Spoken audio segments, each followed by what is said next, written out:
Bom, gente, na virada de ano, né, nas viradas dos anos, cantam-se, tocam-se muitas músicas, né? E eu tenho várias assim que me vêm na cabeça assim quando eu penso na virada de um ano. Mas uma que talvez vocês conheçam, já ouviram e que de uns anos pra cá parece que até ela voltou assim, né, com mais intensidade e que parece que ela tem palavras assim muito oportunas para a virada de um ano. É uma música do Belchior chamada Sujeito de Sorte, né? E essa canção ela tem frases ácidas, né? E a outras parece que são gritos de esperança, enfim. Mas uma das partes dessa canção, ele diz assim, né? Tenho sangrado demais, tenho chorado pra cachorro. Ano passado eu morri, mas esse ano eu não morro. E essa frase talvez você já tenha ouvido, né? Ou lido, ou até ouvido a canção, Sujeito de Sorte.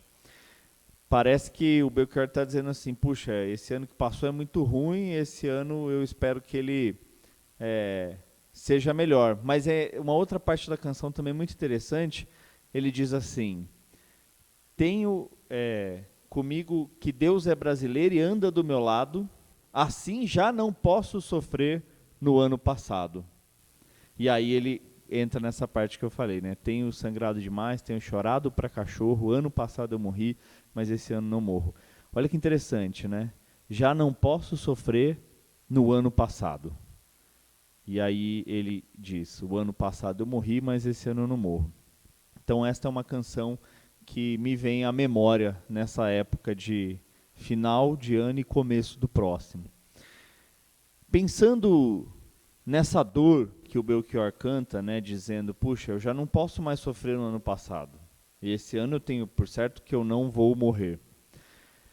A gente gostaria de compartilhar agora, né, e se você puder abrir o microfone e falar, se não, pelo menos colocar ali no chat, o que é que trava essa esperança que parece que vem para nós como num pacote de Réveillon, né? Onde a gente espera a riqueza, a sorte, né? Aquela música, né? Adeus, ano velho, feliz ano novo, e aí vai dizendo, né? Para os casados, para os solteiros, e a gente vai querendo, desejando, esperando algo que seja melhor. Mas, às vezes, temos no coração ou na cabeça algo que derruba tudo isso, que faz com que a gente pense que não vai vir algo melhor.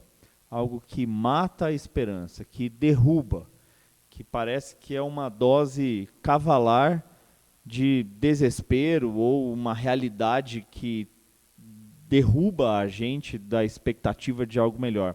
Tem algo na sua mente, no seu coração, que mata a esperança?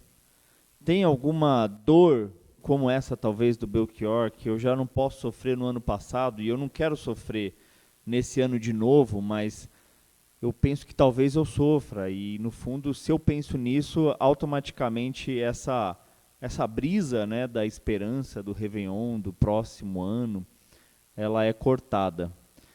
Se você puder abrir o microfone e compartilhar, ou então pelo menos escrever ali no chat, mas a gente gostaria de ter um momento de interação agora. O que é que mata, que rouba a sua esperança, que te traz para um lugar onde parece que não é esse lugar comum da virada do ano, né? Onde tudo vai ser melhor.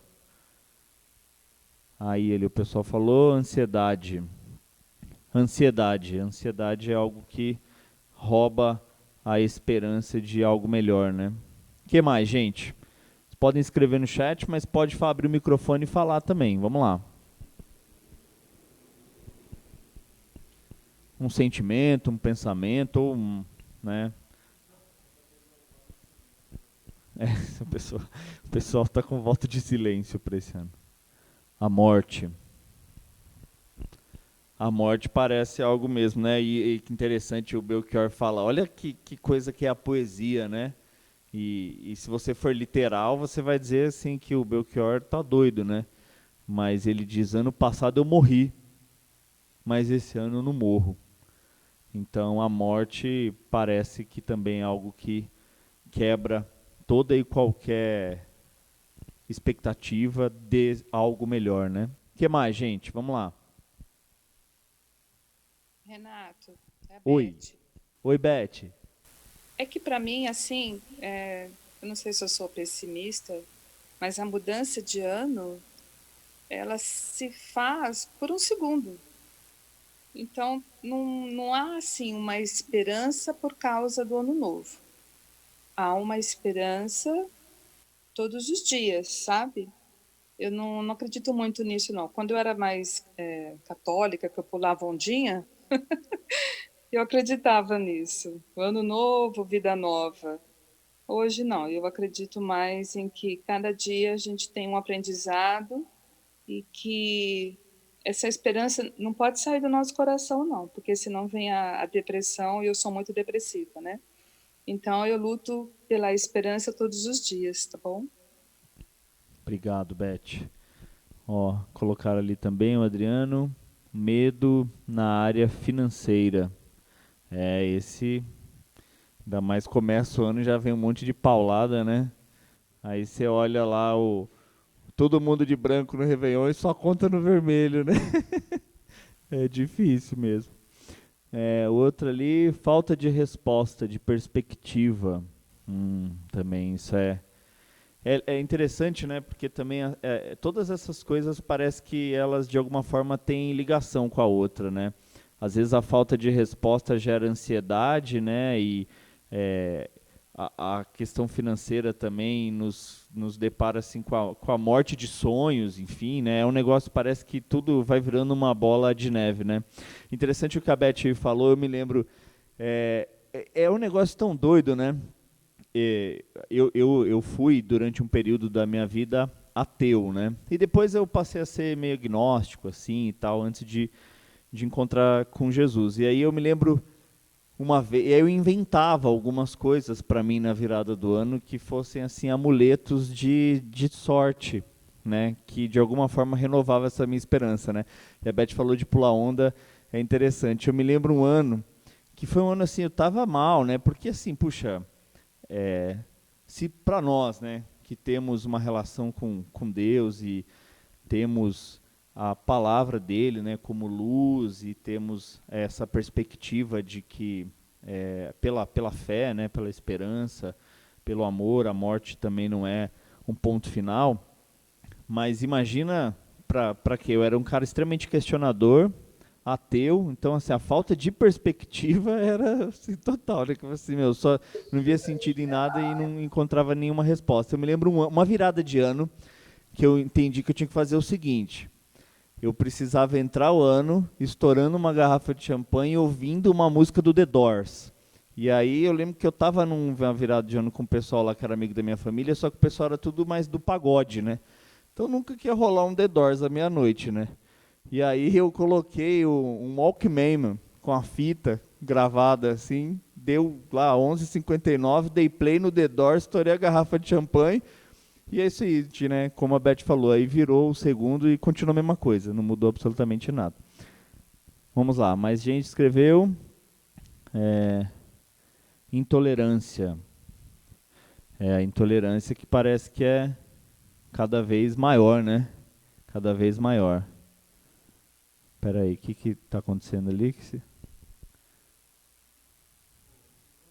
Espera aí que saíram do negócio ali. É. É que mandaram uma coisa em japonês ali. Ah, o Júnior, o gordo, o gordinho. Ah, desculpa, eu escrevi em japonês. Aí os caras foram no tradutor, né? Mas. Ah, sonhos, sonhos. Puxa, o Júnior, gordinho, sonhos. Você acha que a ausência é tipo uma ausência de sonhos? Você de repente não nem consegue ter tantos sonhos para o próximo ano? Isso é uma coisa também que pega as pessoas, né? Porque às vezes é uma coisa a gente vê, né? Principalmente em rede social, né? Todo mundo mó animado, né? Quando vira o ano, né? E você pensa de repente para você, fala assim, nossa, mas o meu ano a ter mais sonhos. Às vezes é isso, né? Parece que o que a Beth falou da depressão, né? Porque você olha às vezes o pessoal se mostrando tão otimista, né, para um próximo ano, com tantos sonhos assim maravilhosos e gigantes, e você, né, assim, minha conta tá no vermelho, não tem resposta, tô com medo da morte, e assim, ansiedade. Gente, eu acho que é interessante porque aqui vocês caminham aí com a gente, né, na nossa igreja. A gente tem como direcionamento de Deus a ideia de ser uma igreja urbana, acolhedora, mas também provocativa. E talvez a gente não imaginava que o primeiro culto do ano fosse, né, falar de esperança e trazer o anti-esperança, né? Mas talvez é no anti-esperança que a gente vai encontrar na palavra de Deus o remédio para essa dor, que mata a esperança, que, como a gente também colocou aqui, se não tiver uma perspectiva além da humana, é muito passageira e vazia. Afinal de contas, de 31 de dezembro para 1º de janeiro, muda pouca coisa, né? Muito pouca coisa. Então, gente, vou chamar o Júnior aqui para trazer a mensagem para a gente. E depois a gente vai ter um tempinho também para conversar no final novamente. Valeu, gente. Júnior, tá contigo. Boa noite, pessoal. Bom tá de volta aqui, nosso tempo de encontros, né? Voltar a conversar. Quando a gente fala de esperança, não tem como não ser tomado por um sentimento que se choca, né? Um sentimento paradoxal que, inclusive, esse momento que nós estamos vivendo, ele está bem definido, né? Quando a gente olha para a situação, a gente tem vacina, uma meia dúzia delas, mas a gente ainda está em pandemia. A gente tem vacina, já está acontecendo, né? A vacinação em vários países, mas ainda não está acontecendo aqui no Brasil. E quem já foi vacinado escondeu a carteira de vacinação por 100 anos, né? A gente tem esses paradoxos, essas histórias que a gente começa a olhar para isso e dá aquela sensação de que, de fato, a mudança de ano é só mudar um número, né? As coisas vão continuar ainda assim. A gente estava conversando esses dias que pessoas assim, que estão numa média de idade entre 18 e 50 anos e não tem nenhuma comorbidade, quando que vai ser vacinada essa pessoa? O Renato, olha só, Renato e eu, próximos assim, nenhuma comorbidade, distantes de idade, mas nenhuma comorbidade. Quando que a gente vai ser vacinado? Talvez mês 10, não sei. Então a gente vê que a pandemia tem vacina e a gente não sabe quando é que isso vai acontecer, quando é que tudo vai mudar, que a gente fica lidando com isso, né? A esperança é alguma coisa que nos move para frente, faz a gente olhar lá na frente, faz a gente ter uma perspectiva de futuro, de propósito, de que as coisas podem ser diferentes. E às vezes a gente está confundindo esperança com outros elementos, né? Confundindo esperança com fantasia, com sonho, com desejo, com expectativa. E a gente é desafiado a olhar em uma direção onde a esperança pode ser verdadeira, ou o que a gente faz para a esperança ser alguma coisa viva. E de vez em quando estamos conversando sobre esperança, eu percebo que alguém está falando de perseverar ou de teimar e está chamando isso de perseverança. O que é? Ou está chamando isso, desculpa, de esperança, confundindo teimosia e confundindo perseverança com esperança. Então a gente faz uma confusão de termos e aí a gente chega no ponto de dizer que esperança é a última que morre. Na verdade, a gente sabe que parte grande dessas expressões que nós usamos, elas funcionam de um jeito bonito, a gente até repete, mas não é verdade. Né? A esperança morre sim, e de muitas formas. Algumas esperanças que você já teve, elas sequer existem mais. E a gente ouviu uma delas aqui. Um rito, né? Duas delas, né? O Renato contou de um ritual que ele mesmo criou, que ele inventou, ele criou um ritual, né? The Doors, champanhe, meia-noite, tinha um sentido para ele. 7 ondas é um ritual conhecido do nosso povo brasileiro aqui. Né? Em outros países tem gente que faz isso também, mas é um ritual conhecido do nosso povo, que se você pular 7 ondas, isso tem um impacto no seu futuro. Está aí, né? Gente que pulou 7 ondas e não aconteceu nada, e gente que não pulou 7 ondas e também não aconteceu nada. Então, isso a gente tem maneirismos e comportamentos que não se revelam como verdadeiros. A esperança é a última que morre, e funciona como expressões dessas que a gente repete, mas que ela não fala com a gente de fato. Eu me lembro de perder a esperança em algumas ideologias. Né? Eu acreditei em algum político, em alguns deles, né? Não foi em alguns deles, e não teve resposta nenhuma. Isso foi só para provar que a nossa esperança, toda vez que ela se materializa numa ideologia política, numa filosofia, ou ela se materializa na religião, ela vai desmoronar, ela vai desmontar, e Jesus não pode ser contido por esses modelos, e a gente vai falar então de como que Jesus nos traz esperança nas diferentes situações que a gente vive. Mas eu falei sobre teimosia. O que é diferente na teimosia? O que é diferente de teimosia e perseverança? Bom, teimosia é você sabe que está errado e continua errando. Isso é teimosia. Então, perseverança é você olhar para um propósito que aponta para o futuro e continuar caminhando nele. Você teve uma boa ideia e continua andando naquela boa ideia. Você percebe uma boa oportunidade e continua andando na direção daquela boa oportunidade.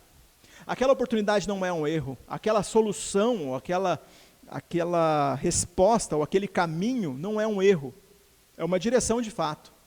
E você continua perseverando nesse propósito, perseverando nesse caminho. Isso é perseverança. Teimosia já é aquilo que você sabe que está errado e continua fazendo todo ano. Você sabe que não dá certo, mas você continua estourando uma champanhe e ouvindo The Doors.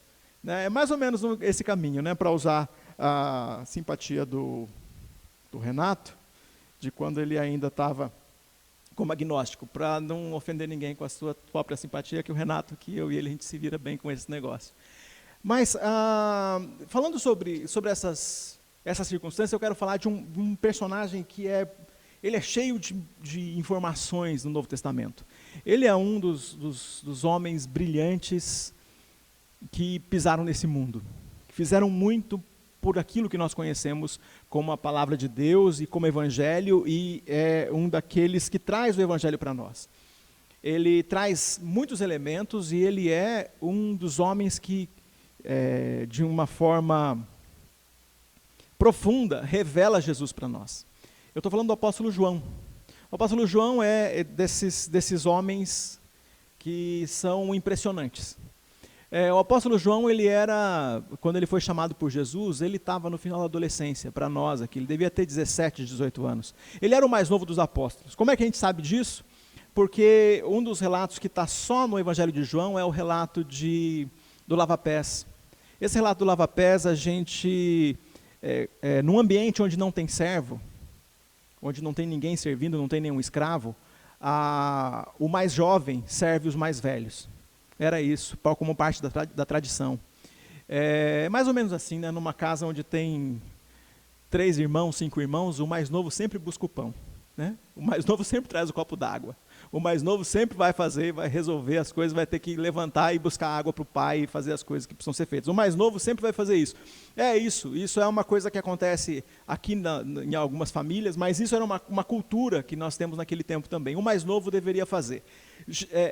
Jesus, então, quando pega a bacia e começa a lavar os pés dos discípulos, aquilo não foi narrado por nenhum outro discípulo, a não ser por João, porque aquilo impactou demais. Porque se Jesus não lavasse os pés dos discípulos e precisasse ser lavado os pés de todos, quem teria que lavar seria João, o menor entre eles. Então João era esse apóstolo jovem, que foi chamado por Jesus em Mateus capítulo 10, no comecinho de Mateus capítulo 10, a gente tem o chamado de João. né, a Bíblia diz, a gente reconhece João como discípulo, né, a quem Jesus amava. Ele está sempre junto do grupo principal de homens que eram próximos de Jesus, Pedro, Tiago e João. Me parece aqui que é uma hierarquia, Pedro, Tiago e João. É interessante que depois que Jesus morre, parece que Tiago é tirado dessa posição de segundo e entra João no lugar, e logo depois Tiago é o primeiro a ser martirizado, é o primeiro apóstolo que morre. E ele tem apelidado por Jesus, né, Tiago e João, que eram irmãos. Bom, eles já conheciam, né, já se conheciam, Pedro, Tiago e João, porque eram colegas de profissão, já se conheciam.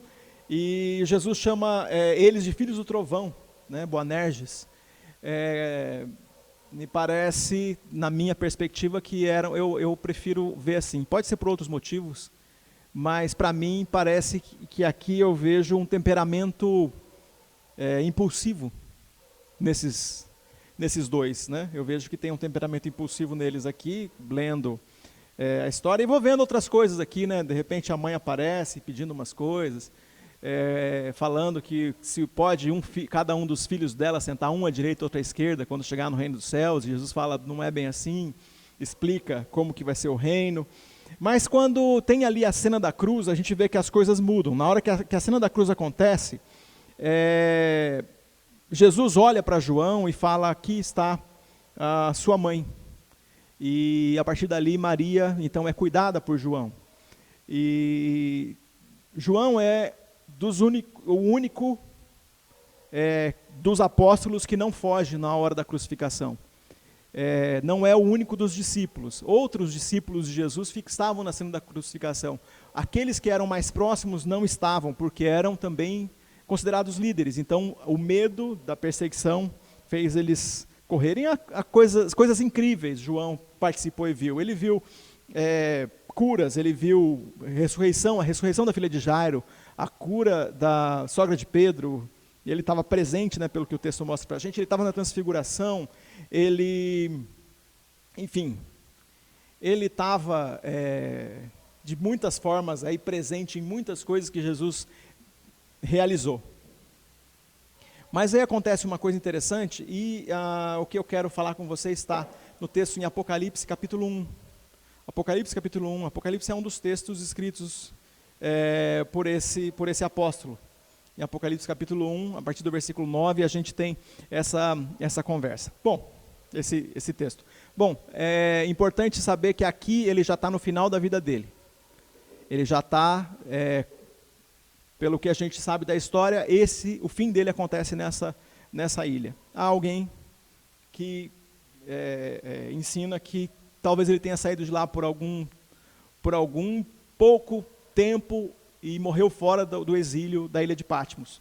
Mas isso é uma questão de história que a gente não precisa pegar e tentar exaurir esse tema. Mas é que esse lugar é um lugar, então, de sofrimento. Ele, com mais ou menos, nesse momento aqui, ele já está de idade avançada. Ele, provavelmente, nesse ponto aqui, está com mais ou menos 80 anos. E aí a gente tem aqui o relato dele, de como é que ele recebeu a visão, né, a revelação, então o nome do livro, né, a revelação de Apocalipse. Versículo 9, então, do capítulo 1. Eu, João, irmão e companheiro de vocês no sofrimento, no reino, na perseverança, para a qual Jesus nos chama. Estava exilado na ilha de Patmos, por pregar a palavra de Deus e testemunhar a respeito de Jesus. Era o dia do Senhor, e me vi tomado pelo Espírito. De repente ouvi atrás de mim uma forte voz, como um toque de trombeta. E a voz dizia, escreva num livro tudo o que você vê e envie às 7 igrejas, nas cidades de Éfeso, Esmirna, Pérgamo, Tiatira, Sardes, Filadélfia e Laodiceia. Quando me voltei para ver quem falava comigo, vi 7 candelabros de ouro. E em pé, entre eles, havia alguém semelhante ao Filho do Homem, vestia um manto comprido com uma faixa de ouro sobre o peito.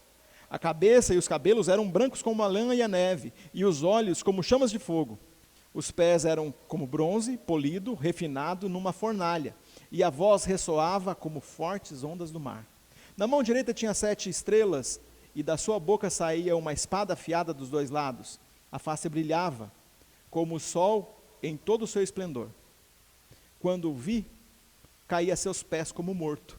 Ele, porém, colocou a mão direita sobre mim e disse: não tenha medo, eu sou o primeiro e o último. Sou aquele que vive. Estive morto, mas agora vivo para todo sempre. E tenho as chaves da morte e do mundo dos mortos. Bom, gente, primeiro de tudo, João na ilha de Patmos, a gente tem uma coisa impressionante aqui. Companheiro de vocês no sofrimento, no reino e na perseverança. Nós aqui somos os companheiros que Deus tem direcionado, nós somos os companheiros de caminhada e esperamos que mais pessoas se acheguem para essa caminhada. Nós somos os companheiros de caminhada. Nós nos juntamos sobre o nome, né, dessa comunidade de fé, nossa igreja.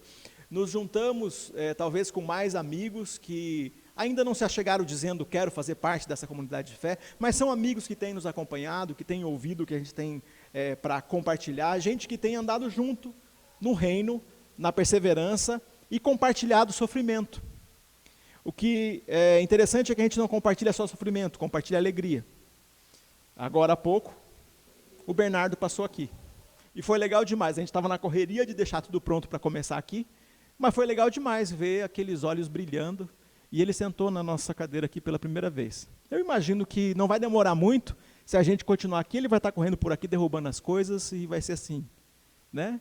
O Bernardo é o primeiro, e daqui a pouco outras crianças aparecem aqui, e vão estar correndo aqui, fazendo o que criança faz em uma igreja, em uma comunidade de fé. É uma criança que é nossa, que vive a vida de criança entre nós. E a gente não espera que ele faça coisa de adulto. Coisa de criança é fazer graça, é andar entre nós, é ficar livre, sentir a vontade. É isso que a gente vai fazendo numa comunidade de fé. Só que o que acontece nesse desafio de viver a comunidade de fé é levar essa esperança, perseverar em transmitir a esperança, a fé, o reino, as boas novas, a palavra. Era o que João estava fazendo. E João estava fazendo, enquanto João fazia isso, aconteceu aquilo que é inesperado, aquilo que a gente acha que, como pode acontecer isso? E ele vai preso. Bom, aqui a gente já tem o primeiro ponto onde é assustador. Por que seria assustador? Bom, primeiro porque ele cumpriu o que Jesus falou. E a gente nunca espera que cumprir o que Jesus falou vai dar ruim. A gente espera que cumprir o que Jesus falou vai dar certo. E aí você vai ouvir um monte de gente aí que são os profetas da prosperidade, gritando que você vai reinar na terra. Nós vamos reinar na terra com Cristo, mas nós não vamos reinar na terra todo o tempo. Nós vamos reinar na terra por toda a eternidade, novos céus e nova terra, onde nós passaremos reinando com Ele, por toda a eternidade. Não significa que neste momento isso é um fato. Nós estamos aqui vivendo o interlúdio desse momento que nós reinaremos para sempre. O que significa que nesse momento vai acontecer coisas como aconteceu com João. Aquela ideia, né, mas eu só planto coisa boa, eu só faço certo, como que pode as coisas darem errado? Eu faço certo, eu cuido das pessoas, eu faço bem, eu sempre contribuo com cesta básica, eu ajudo as pessoas, por que o meu carro foi roubado? Eu sempre ajudo as pessoas, eu sempre cuido das pessoas e de repente eu sou agredido. Eu sempre cuido dos outros, me preocupo com as pessoas e sofro o dano justo por aqueles que eu cuido. Sou roubado, sou maltratado. Acontece aqui daquelas situações que a gente fala, mas o que João fez de errado? Olha para essa história. Quem é João? João é o cara mais da hora que tem aí da turma que anda com Jesus e ele foi preso. Mas ele não foi só preso, porque se ele fosse preso no nosso esquema de prisão hoje, com direitos humanos, o que está certo, estaria perfeito. Ele foi preso num outro esquema. Ele foi preso, idoso, na ilha de Patmos, que era para fazer o quê? Quebrar pedra. E se não carregasse pedra e não quebrasse pedra, ia levar a chicotada. Então você imagina só, que é um negócio assim, o cara fez o certo e deu errado.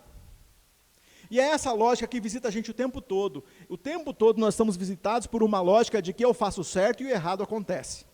Quando eu faço certo e o errado acontece, a gente fica pensando, eu fiz alguma coisa errada que eu não me lembro. Ou tem algum castigo que eu tenho que pagar. A gente fica pensando isso. A lógica de causa e efeito, ela não funciona sempre. E a gente tem que ter isso no coração, porque se a gente não carregar isso no coração, a gente vai enlouquecer. E a gente vai olhar isso, então, na vida de João. A gente vai ver isso na vida de outras pessoas. Não é só João, não é só na Bíblia. Eu tenho certeza que você, nessas 200 mil pessoas que morreram de Covid, eu tenho certeza que você conhece pelo menos uma que você fala, esse não merecia morrer. E sempre quando eu falo que esse não merecia morrer, e eu posso apontar mais uns 10 que podia morrer antes, eu lembro do meu pai. Gente, dentre as pessoas que eu conheço que mais pregou o evangelho, que plantou uma igreja com 16 anos, que viveu para o ministério, que não cansava, que não tirava nem férias, que fazia mil coisas, que estava sempre preocupado com alcançar pessoas, com os indígenas, com a missão transcultural, com levantar novos pastores, enfim, estava sempre pensando nessas coisas, era meu pai. Morreu com 60 anos. Mas quem faz o certo morre. Quem faz o certo vai preso. Quem faz o certo sofre dano. Quem faz o certo perde a esperança. Quem faz o certo chora. Quem faz o certo vive em agonia. Quem faz o certo perde a capacidade de perseverar porque tem um sofrimento muito grande. Infelizmente, isso pode acontecer. E o que a gente pode fazer quando a situação, né, onde esse esquema causa e efeito, deixa de funcionar? Bom, tem um texto de outro apóstolo, Pedro, no capítulo 3, versículos 13 e 15, olha só o que a gente tem aqui, ele fala uma coisa bem direta sobre esse assunto. Então, toda vez que alguém fala, faz o bem que o bem volta, nem sempre é assim, gente. Faz o certo que vai dar certo. Não, você faz o certo porque é certo. Não porque vai dar certo. A gente faz o certo porque é certo. Porque se a gente ficar esperando que fazer o certo vai dar certo, a gente está com uma expectativa de ganhar nosso prêmio rápido e aqui mesmo.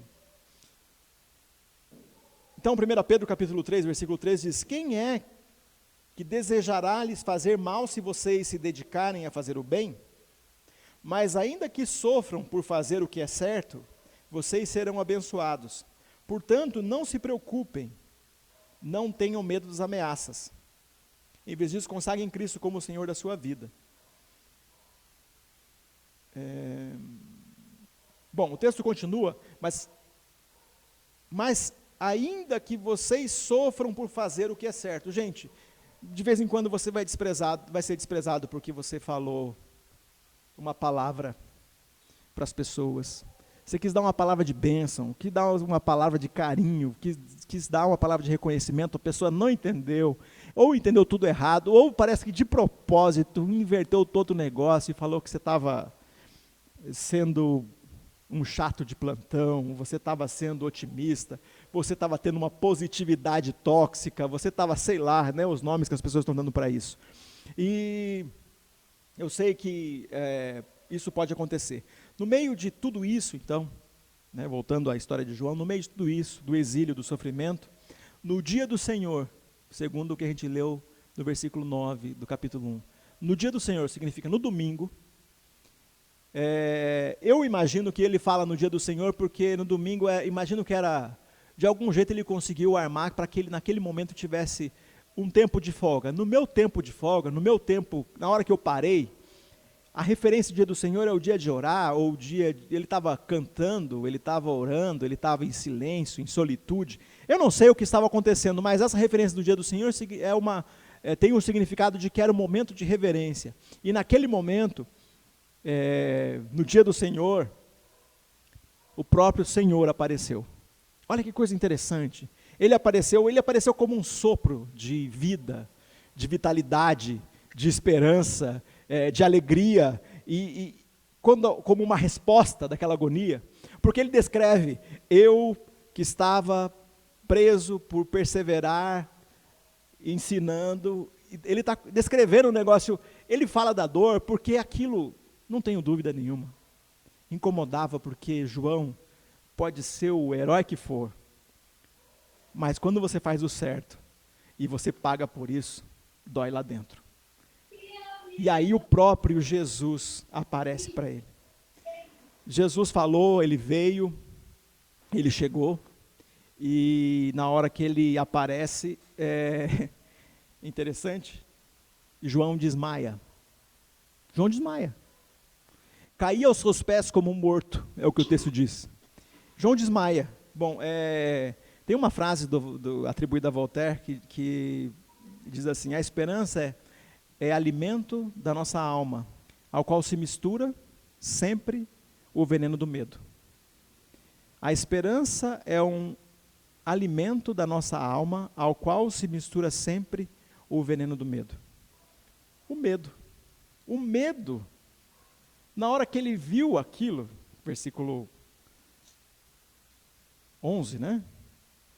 Na hora que ele tem o impacto da visão, ele começa a descrever a visão, na hora que ele olha para tudo aquilo, ele fica espantado. Quando o vi, caí a seus pés como morto. Ele, porém, colocou a mão direita sobre mim e disse: não tenha medo. Gente, tudo que ele precisava era ver Jesus. Mas na hora que Jesus apareceu, desmaiou. Eu não sei qual é a tua expressão de medo. Eu tenho algumas que são engraçadas e que não dá nem para falar aqui. Mas na hora que bate o medo, você corre, eu não sei o que você sente. Você treme, você chora. Mas nesse momento aqui, essa visão era a visão que era para mudar tudo. Aquela situação de dor e angústia ficaria tão pequena que tudo que acontece depois só confirma que aquilo é pequeno demais. Então, tudo que a gente tem como revelação de Apocalipse vem depois desse momento que, primeiro, tem um sentimento de medo. E eu acho que a gente carrega esse paradoxo, né? Que nem eu falei no começo aqui da vacina, mas ainda não. A vacina chegou, mas a pandemia continua. É essa a esperança que nós temos. O reino de Deus começou. O reino de Deus é real. Mas ainda a gente sofre o dano, a gente ainda sofre medo, a gente ainda vê sofrimento, a gente ainda olha para essa situação que não deixa a gente ficar tranquilo. Mas a primeira palavra de Jesus, não tenha medo, né? Não temais, palavra dos anjos para Maria, do anjo para Maria na hora que é revelado, vai ser revelado a ela que ela vai ser mãe de Jesus, palavra dos anjos aos pastores na hora que se revela a eles que Jesus estava nascendo. Bom, e aí Jesus colocando a mão nele, eu imagino levantando João, fala: não tenha medo. O texto diz aqui: eu sou o primeiro e o último, aquele que vive. Eu sou o alfa e o ômega. Eu sou aquela resposta que você esperava.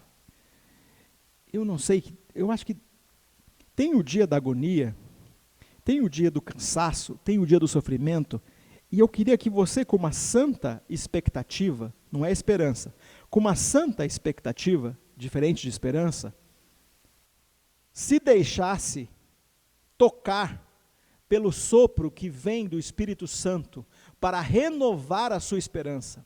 Esse sopro pode vir por uma música, esse sopro pode estar chegando por esta mensagem, esse sopro pode chegar por uma leitura, esse sopro pode chegar pela palavra de Deus, esse sopro pode chegar através da palavra de um amigo, da mensagem de áudio que você recebe, de uma oração que você recebe, a palavra de Deus dizendo: não tem medo. Tira o medo da frente, fica tranquilo, sou eu, o primeiro e o último, eu tenho a chave da morte. E quando ele fala isso, eu imagino que João começa a lembrar dos textos bíblicos, e um texto bíblico que está na minha cabeça agora é: onde está a morte, a sua vitória? Onde está a morte, o seu aguilhão? A tragada foi a morte pela vida, e Jesus colocou a morte a serviço da vida. E quando a gente pensa que morre, na verdade a gente tem vida eterna. Ele mudou tudo, ele inverteu, ele colocou a morte a serviço da vida, uma coisa que a gente vê na natureza. Quando uma árvore cai na floresta, ela cai a serviço da vida. Se ela não for derrubada por um ser humano, né, para vender, ela cai a serviço da vida, porque ela cai e sua decomposição vira outra árvore.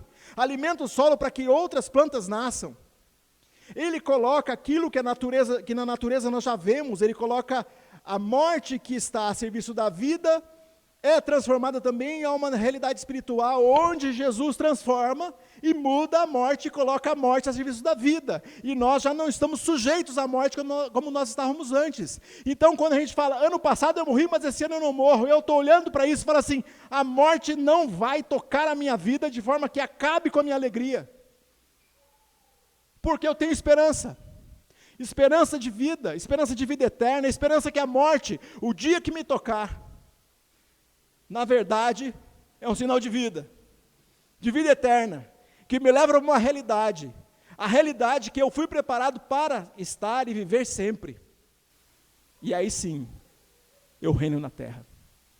E aí sim, eu vivo tudo isso. E o impressionante é que a revelação de Apocalipse não é uma descrição alegórica de um negócio que talvez aconteça. Porque se nós consideramos todas as profecias da Bíblia, e aí a gente vai falar, tem gente que fala sobre, a Bíblia é um argumento circular, porque quando fala que a Bíblia é a palavra de Deus, mas quem fala que ela é a palavra de Deus é ela mesma. Então é um argumento circular, né? A Bíblia é a palavra de Deus, e quem fala que ela é a palavra de Deus é ela mesma. Então é um argumento circular. Como que a gente pode saber que ela é ela mesma?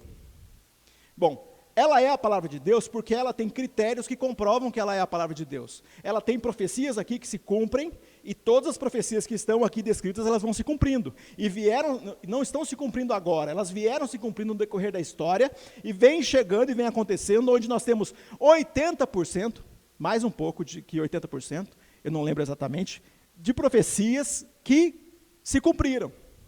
E por uma questão de lógica, quando nós temos uma descrição de profecias que mais de 80% se cumpriram, a gente já sabe que por uma questão de lógica, matemática pura e simples, a gente sabe que um livro que tem profecias que se cumprem e 80% delas aconteceram, 20% vai acontecer também.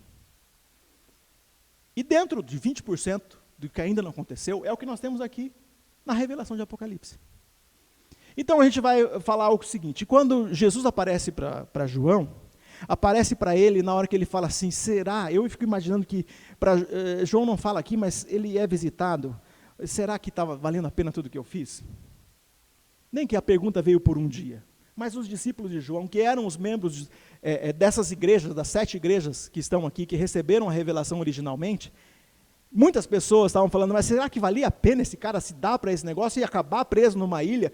Não era para a gente estar agora celebrando, ele virar o primeiro papa, ele virar um cara poderoso, o rei da terra, e agora reinar em vida, e agora ele está morrendo, quebrando pedra. O pior trabalho que podia ter para um velho era para estar aposentado, era para estar descansando, na hora que parecia não ter saída. Jesus aparece dizendo, eu sou aquele que controla a morte. Estive morto, mas agora vivo para todo sempre. Tenho as chaves da morte e do mundo dos mortos. E aquilo que parece a pior coisa, o que parece a pior coisa para nós? A morte. O que parece a pior coisa para mim, a pior coisa que eu vou ter que enfrentar na minha vida. Talvez não seja nem a minha morte talvez seja mais fácil, mas pensar, a coisa mais difícil que eu vou ter que enfrentar na minha vida é morrer gente que eu amo. E alguns de vocês já enfrentaram isso. A morte é a coisa mais difícil que nós temos para enfrentar na vida. O que é a coisa que mais dói quando a gente tem que enfrentar? É a morte e o medo dela. Sendo a morte e o medo dela a coisa mais difícil que a gente tem para enfrentar, talvez não seja a minha. Eu mesmo enfrentar a minha.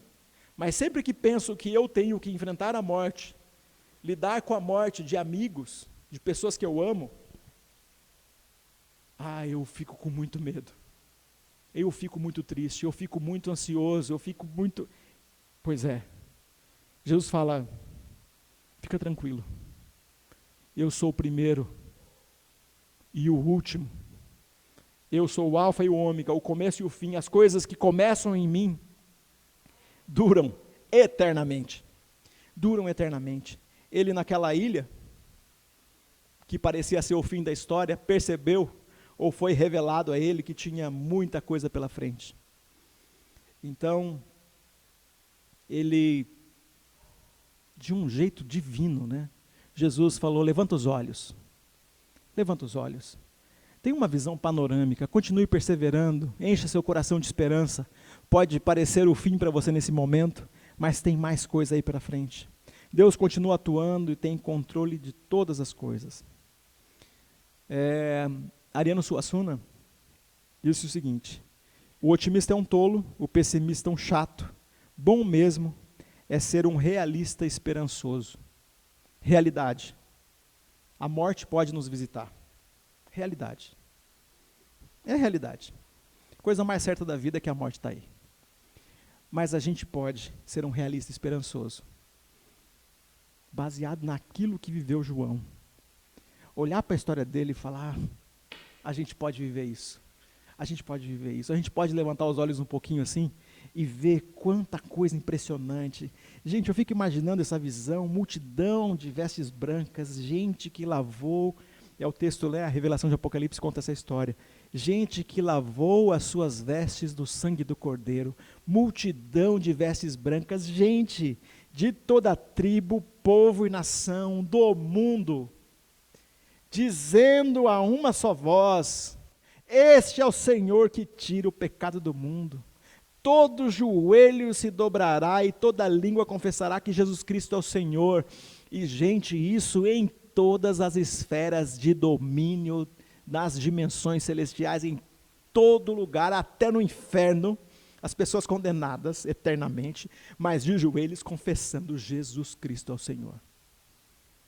Gente, que visão, que revelação, coisa grande demais.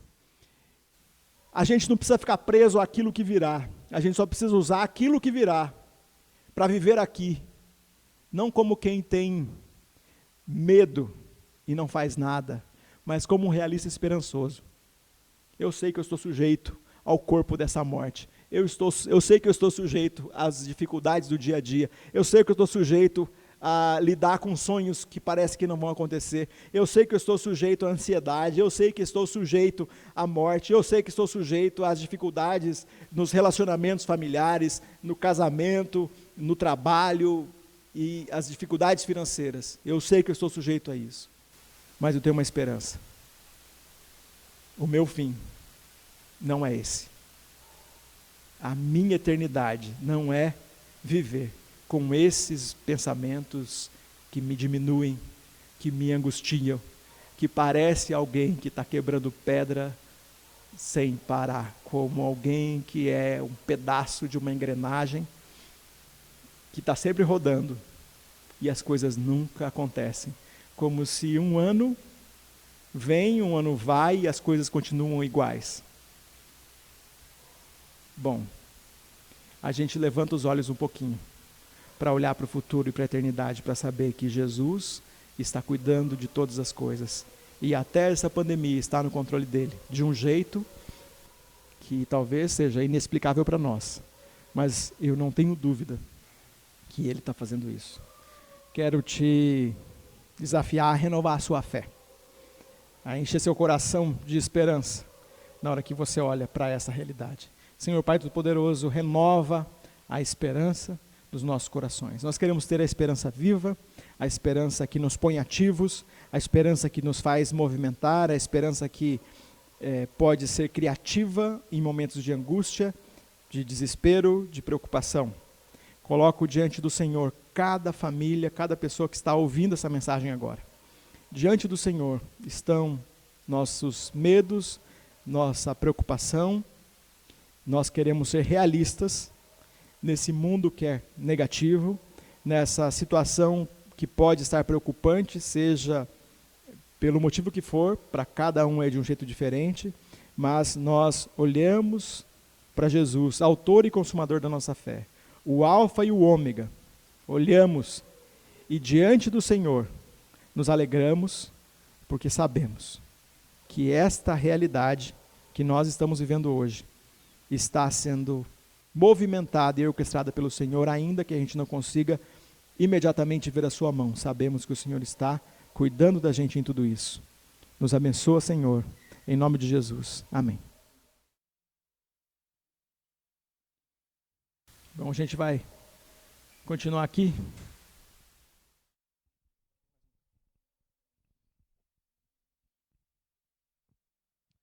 Bom, gente, agora vamos ter um momento aí para trocar uma ideia, né?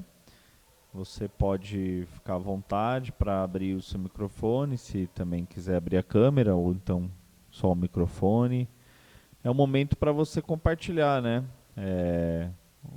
Contribuir de alguma forma, contar o que tiver aí no seu coração, ou fazer uma pergunta, né? Questionar, complementar, duvidar, né? A gente aceita tudo, né? Chamar a Júlia. Chamar a Júlia no meio da mensagem. Né? O importante aqui é participar, né? Não tem muito assim uma regra de como, né? O importante é que vocês participem, gente. Então, vamos lá. Quem gostaria de compartilhar, perguntar, acrescentar? Vamos começar este ano de 2021 participando ativamente aqui do culto, pessoal, que tal? Quem fizer a primeira pergunta ganha um prêmio, né? Tem uma coisa ali? Tem mensagem ali? A Beth escreveu, né? Então, esperança é sinônimo de fé. Aí também tem, estava com o microfone aberto quando chamei pela Júlia, me desculpem. A gente desculpa. Muitas vezes a gente está passando por diferentes situações, né? E nós estamos nessa série de mensagens, a gente está fazendo junto com outras 2 igrejas, né?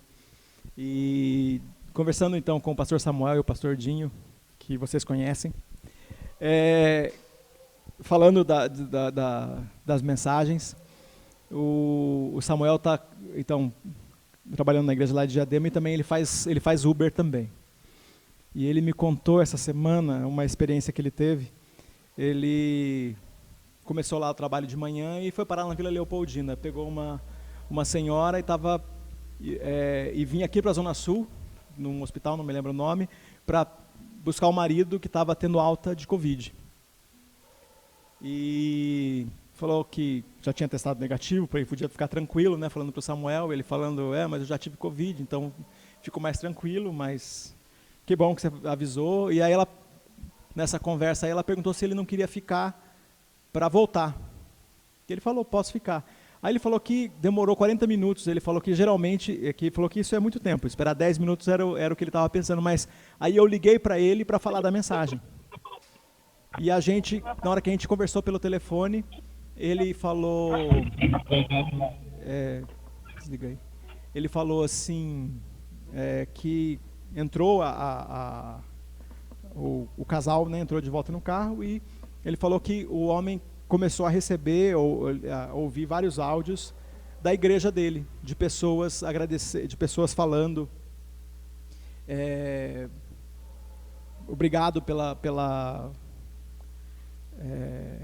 falando, a gente estava orando por você, a gente estava pedindo para Deus, a gente sabia que isso ia acontecer.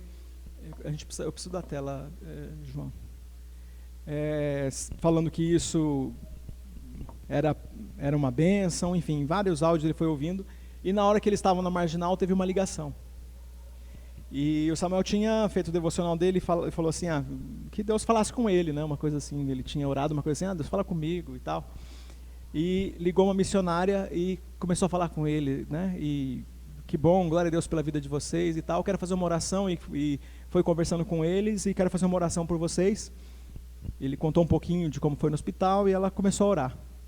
Começou a orar pelo casal, e falou da vida do homem, Deus abençoe você e tal, e aí falou assim, e você, motorista?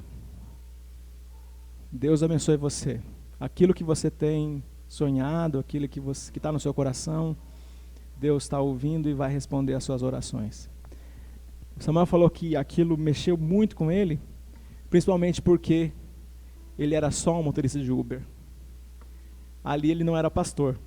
Só ele que sabia o que ele tinha orado e sabia o que tinha acontecido um pouco antes. A gente falado sobre esperança. Um pouquinho antes, a gente passou uns 10, 15 minutos conversando sobre isso no telefone, e aí aconteceu, logo na sequência, essa corrida. Ele falou que as pequenas coisas do dia a dia que Deus faz para renovar a nossa esperança como um sopro, e foi ele que falou desse texto para mim, foi isso que o Samuel falou, ele usou a referência de João. Imagina João quando estava quebrando pedra, acontece isso, e ele falou assim, e eu no Uber, porque tudo que ele não quer fazer é Uber, né? Ele quer ser o tempo todo no ministério, ou outras coisas, ou da aula, né? E aí ele falou assim, tudo que ele não queria era isso. Então eu estava lá quebrando pedra, ele usou essa referência, e por isso que eu falei de João hoje. Quebrando pedra, trabalhando no Uber, e Deus soprou uma palavra de esperança, que se eu não tivesse dirigindo, podia até ter desmaiado, de tão certeira que foi. Então, esses momentos, né, que eu tenho certeza que você pode dizer para Deus, Senhor, me visita, me traz um sopro de esperança, uma palavra que renove minha fé, que me encha de alegria. Tenho certeza que você pode pedir isso. Eu algumas vezes já pedi isso e já recebi também. Então, essa renovação que chega para o coração da gente, né? Legal. Mais alguém? A Rízia colocou, né, mensagem incrível. O versículo que me vem à mente é: mas em todas as coisas somos mais que vencedores por aquele que nos amou. Legal, Rízia. Muito bom. Amém. Se der tempo, eu quero falar. Pode falar. Para mim, você falou? Pode falar? Sim. Porque mais alguém está falando aí junto também. Essa semana nós tivemos uma experiência também aqui em casa de renovar a esperança. Vocês sabem, eu estou desempregada desde abril e isso era uma coisa que eu queria, é uma coisa boa, mas os meses vão passando e as preocupações vão chegando, porque a gente não consegue dar andamento nos planos. E eu sou um pouco que nem a Beth, assim, né, do que ela falou no começo. Eu não tenho muito esse negócio da virada do ano, não.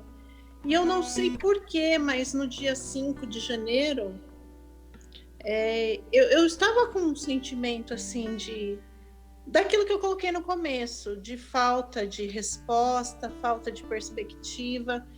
E desde que eu fiquei desempregada em abril, todos esses meses, foi o pior dia de emoções, de sentimentos nesse sentido. E eu não compartilhei com ninguém, não falei nem mesmo com o Júnior, e eu fiquei pensando, mas por que hoje eu estou sentindo? O que foi que mudou? E eu não consegui identificar, e por um momento, porque às vezes a gente não acredita nas coisas, mas a gente se confunde, né, nos sentimentos, eu pensei, será que tem a ver com a virada do ano? Né, dia 5 de janeiro, e eu tô aqui nessa ausência de resposta, essa falta de perspectiva, acabei caindo numa coisa que eu não acredito, porque, Beth, eu penso mais como você também, da esperança se renovar a cada dia. No dia seguinte, também percebi o semblante do Júnior um tanto preocupado, perguntei, a princípio ele não quis falar o que era, eu dei uma insistida, e daí ele acabou falando que também tinha uma preocupação em relação a finanças da família, orçamento familiar. Meia hora depois que ele falou isso, dessa preocupação dele, e um dia depois que eu tinha passado por todos esses sentimentos, eu recebi uma ligação. Eu não estou procurando emprego porque eu tenho que dar andamento nos meus planos. Mas de vez em quando a gente vê uma vaga muito boa, assim, a gente acaba enviando um currículo, assim, de forma meio despretensiosa, né? E um currículo que eu tinha enviado antes do Natal, a pessoa me ligou. E daí houve a ligação num dia, num segundo dia, uma entrevista online, e num terceiro dia, já uma ligação dizendo que eu havia sido aprovada no processo. O que fez muito bem para minha autoestima, né, desse reconhecimento rápido num primeiro contato, o que com certeza ajuda no orçamento familiar, faz toda a diferença, mas a gente fez uma leitura de tudo isso, uma interpretação de tudo isso, de Deus dizendo para a gente, eu tô aqui, eu tô atento, não esqueci de vocês. Né, nós reconhecemos essa oportunidade mais como uma palavra de esperança de Deus para nós. Eu não esqueci de vocês. E ainda que eu tenha dito aqui no começo do culto dessa falta de resposta, de perspectiva, essa experiência dessa semana aqueceu meu coração nesse sentido. Até porque eu não tenho muita expectativa com essa oportunidade, que é muito boa, uma coisa para eu trabalhar em casa, eu nunca fiz isso, tô com falta de perspectiva, mas também assim com vontade de descobrir como é isso. Mas é isso. Foi uma palavra de Deus renovando a esperança e dizendo: Júnior, Adriana, eu tô cuidando de vocês, eu não esqueci de vocês. Legal, muito bom. Valeu, Dri. Muito legal. Mais alguém quer compartilhar? Eu acho que eu achei muito legal, né, essa mensagem que faz essa coisa que é algo que a gente não tá vendo, né, mas que Deus vê, né. Um tempo atrás, conversando com o Thiaguinho, e aí é interessante isso, né, porque quem tá me ouvindo bastante assim, sabe que eu tô numa situação muito tranquila em muitos aspectos da minha vida, e isso também me incomoda, né. E aí, até falando com o Thiaguinho um tempo atrás, ele falou assim, eu falei, cara, no final do próximo ano, que agora é esse 2021, eu falei, cara, se eu estiver exatamente no mesmo lugar que eu tô, eu vou entender que deu errado o ano. Então, assim, tem um pouco disso também, né? Assim, um pouco de movimento, né? Eu acho que essa visão, né, que Deus traz, a gente ali, às vezes, olhando para a pedra, né? E Deus fala, levanta um pouco aí os olhos e olhe além. Legal demais que a gente possa ter essa visão um pouco mais ampliada, né? Que Deus nos convida para olhar para este próximo ano, esse ano que a gente está, na verdade, e para todos os outros que virão, apesar que o ano são números, né? Mas são ciclos também, né? Tem mais uma mensagem lá? Deixa eu ver. Fé incondicional nos move sempre no caminho do Senhor. Este culto renovou minha esperança. Deus abençoe vocês. Legal, gente. Então, vamos orar e aí a gente vai encerrar com uma canção, tá? E aí, durante a canção, você pode ficar até o final dela ou também, né, já pode sair se precisar. Vou orar, tá bom? Deus, obrigado porque o Senhor nos trouxe uma palavra hoje de esperança, mas uma esperança numa perspectiva real, né? A realidade que o Senhor nos traz, que muitas coisas realmente a gente não tem como controlar, não tem como garantir, mas nós temos a certeza de que a morte não nos toca mais para sempre, porque o Senhor nos tocou para sempre com o seu amor e essa perspectiva de olhar o além. Deus, nos dê essa visão, Pai, como o Júnior falou assim, traz essa palavra, Deus, esse sinal, Deus, né, que faz com que a gente pare de olhar, pelo menos por uns instantes, para a pedra que a gente está quebrando e veja o que tem além. E Jesus tinha muito isso, né, nos evangelhos a gente vê, ele diz, levantem os olhos e vejam os campos, né? E ele via, e aí num lugar que parecia que estava tudo bem, ele já falava assim, olha só, ovelha sem pastor. Então assim, como a gente às vezes olha, parece que a riqueza está numa coisa, né, e está em outra, e o Senhor tem essa visão e o Senhor pode compartilhar ela com a gente, Deus.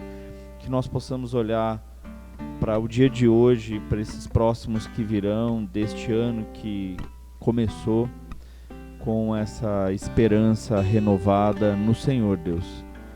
E que nós possamos realmente caminhar com essa certeza de que a morte foi tragada para sempre e que o Senhor tem muitas coisas ainda por fazer em nós, através de nós e apesar de nós. Nos dê a visão, Pai, um pouco mais ampliada. E em nome de Jesus que nós pedimos isso. Amém, Senhor.